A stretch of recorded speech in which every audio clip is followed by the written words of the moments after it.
میرے محترم بزرگوں اور دوستوں،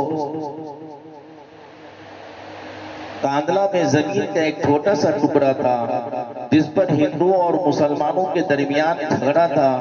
ہندو کہتے تھے یہ ہمارا ہے، ہم یہاں جو ہے اپنے گھر یا مندر بنا سکتے ہیں، اور مسلمان کہتے تھے یہ ہمارا ہے، ہم یہاں مسجد بنائیں گے۔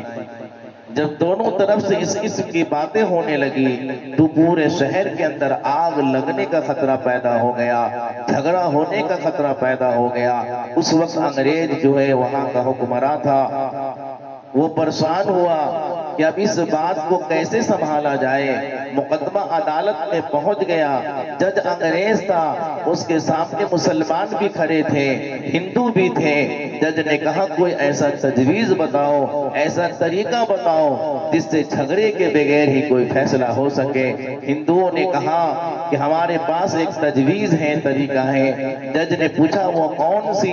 کہنے لگے ہم ایک مسلمان نیک بندے کو جانتے ہیں، آپ ان کو اپنے پاس بلا لیجئے اور ان سے پوچھ لیجئے یہ جگہ کس کی ہے۔ اگر وہ کہیں کہ ہندوؤں کی ہے تو ہمارے حوالے کر دیجئے، اگر وہ کہیں کہ مسلمانوں کی ہے تو ان کے حوالے کر دیجئے، مگر ہم ان کا نام صرف آپ کو تنہائی میں بتائیں گے، لوگوں کے سامنے ظاہر نہیں کریں گے۔ جج نے مسلمانوں سے پوچھا کہ کیا آپ کو یہ منظور ہے؟ مسلمانوں نے سوچا وہ تو مسلمان ہوگا، لہٰذا وہ تو مسلمان کی بات کرے گا، مسجد بنانے کے لیے بات کرے گا۔ چنانچہ مسلمان کہنے لگے ہاں ہم سب کو بھی منظور ہیں۔ جج نے فیصلے کے لیے اگلی تاریخ مقرر کر دی۔ جج نے ہندوؤں سے تنہائی میں نام پوچھا، دونوں نے کہا ان کا نام مفتی الہی بخش رحمت اللہ علیہ ہے، جو بہت نیک اللہ کے بندے تھے، اللہ والے تھے، عالم دین تھے میرے بھائیوں، جو سلسلہ عالیہ نقشبندیہ کے صحابہ نسبت بزرگ تھے، اللہ والے تھے۔ باہر نکل کر دوسرے ہندوؤں نے اپنے نمائندے ہندوؤں کو بڑی ملامت کی، ڈانٹ ڈپٹ کی کہ تم نے ایک مسلمان کا نام دے دیا ہے، ارے وہ تو مسلمان کے حق میں ہی گواہی دے گا، تم نے تو اپنے ہاتھوں سے ہی خود ہی زمین دے دی۔ مگر مسلمان کے دل بڑے خوش تھے کہ ایک مسلمان کی گواہی لی جائے گی، چنانچہ وہ خوشیاں منانے لگے۔ جب اگلی تاریخ آئی تو کثیر تعداد میں لوگ عدالت پہنچ گئے، وہ اللہ والے مفتی الہی بخش رحمت اللہ علیہ بھی وہاں تشریف لے آئے۔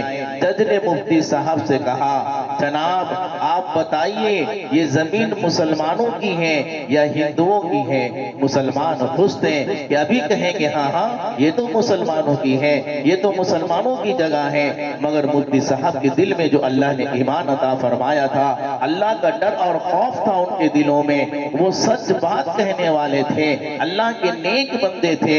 یہ زمین انہوں نے کہا نہیں نہیں یہ زمین ہندوؤں کی ہے۔ جج نے پوچھا کیا اس زمین پر ہندو اپنا گھر بنا سکتے ہیں، مندر بنا سکتے ہیں؟ مفتی صاحب نے فرمایا ہاں ہاں ہاں، جب ہندوؤں کی ملکیت ہے، جب وہ ہندوؤں کی جگہ ہے تو چاہے وہ مندر بنائیں یا گھر بنائیں ان کی مرضی ہے، ان کو اختیار ہے۔ چنانچہ جج نے اسی وقت ایک تاریخی فیصلہ اور تاریخی الفاظ کہیں، آج اس مقدمے میں مسلمان ہار گئے مگر اسلام جیت گیا۔ سبحان اللہ میرے بھائیوں، ان اللہ والوں کو اللہ نے کیسا ایمان عطا فرمایا تھا، ان کے دل میں کیسی سچائی تھی میرے بھائیوں، کہ اس انگریز کو بھی کہنا پڑا کہ آج اسلام جیت گیا۔ میرے بھائیوں جب جج نے یہ فیصلہ سنایا تو ہندوؤں نے کہا جج صاحب آپ نے فیصلہ ہمارے حق میں دے دیا ہے، اب ہمارا بھی فیصلہ سنیے، ہم سب اب کلمہ پڑھ کر مسلمان ہوتے ہیں، اب ہم اپنے ہاتھوں سے اس اللہ کے گھر کو بنائیں گے اور مسجد بنائیں گے۔ سبحان اللہ میرے بھائیوں، کہ جب ایمان بنتا ہے اور جب ہم سچ بولتے ہیں تو اللہ ہمارے زبان میں وہ تاثیر عطا فرماتے ہیں کہ لوگوں کے دلوں کو اللہ پھیر دیتے ہیں۔